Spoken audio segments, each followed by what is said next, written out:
Aldığım da adet tasarrufunu getken bunu bir meşgul ettiler.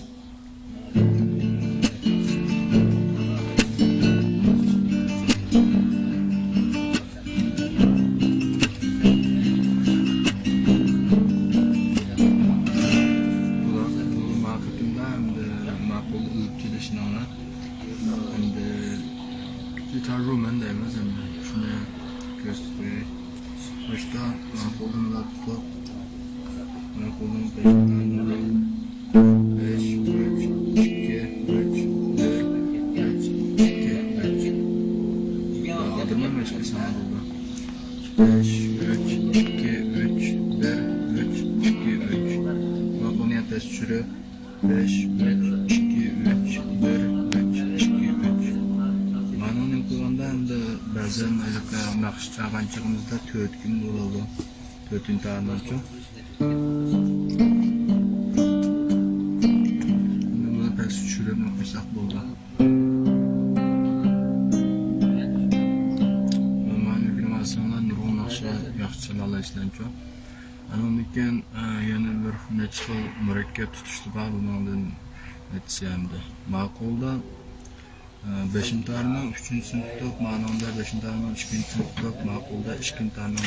sinfimiz. Onun yan bir xila ma'qulda 1. tarihning 2-sine ma'qulda 3. tarihning 2-sine ma'qulda 2. tarihning 3-sine. Yan bir xila endi bu tutishni mashg'ul usuli var. Endi o'zim asosan shaxsan o'zim anda tutmalı. Çinçler kolumuzda birinci tarihning 3-sine hamda ma'qulimiz 5. tarihning 2-sine ma'qulmini tutmak bu ne? Va mana kullanıp kelsa o'zining ihtiyojiga asosan mana tutsam bo'ldi. Yana buni bunda akilab tutsam bo'ldi. Buni yaxshi mashq bo'lgandan keyin hamda mana to'liq tutishni bilamiz endi. Ma'qulda bir butun ajinin kullanma keyni ma'qulni chang turgan yana.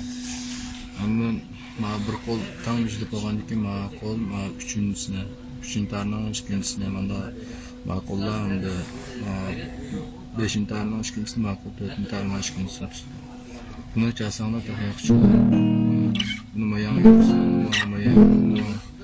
bular orada. Bundan ba'zan yali kelganda, yana kelganda manda chiqishga buni ikki mashq qilsa oldirmay bo'ldi.